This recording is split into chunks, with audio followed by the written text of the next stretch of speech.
Weight loss பண்ணும்போது best dinner and breakfast வந்து உங்க கூட ஷேர் பண்ணிக்க போறேன். கேரட் வந்து துருவி எடுத்திருக்கிறேன். ஒரு பேன்ல எண்ணெய் சுடு பண்ணிட்டு கடுகு வந்து பொரிய விட்டுக்கிறேன். அதுக்கப்புறம் வெங்காயம், வரமிளகாய் சேர்த்து இதை வந்து வதக்கி விட்டுக்கலாம். கொஞ்சம் கருவேப்பிலை இருந்தா கூட சேர்த்துக்கோங்க. என்கிட்ட இல்ல, நான் வந்து சேர்க்கல.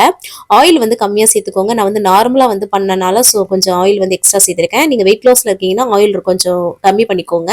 அதுக்கப்புறம் கேரட் துருவுனதையும் சேர்த்துட்டு ஒரு வதக்குனதுக்கு அப்புறம் உப்பு சேர்த்து நம்ம வந்து ஒரு மூடி போட்டு நல்லா வந்து வதக்கி விட்டு வேக வச்சு எடுத்துக்கலாம். அவ்வளவுதாங்க, சிம்பிளான கேரட் பொரியல் வந்து ரெடி ஆயிடும் இல்லையா?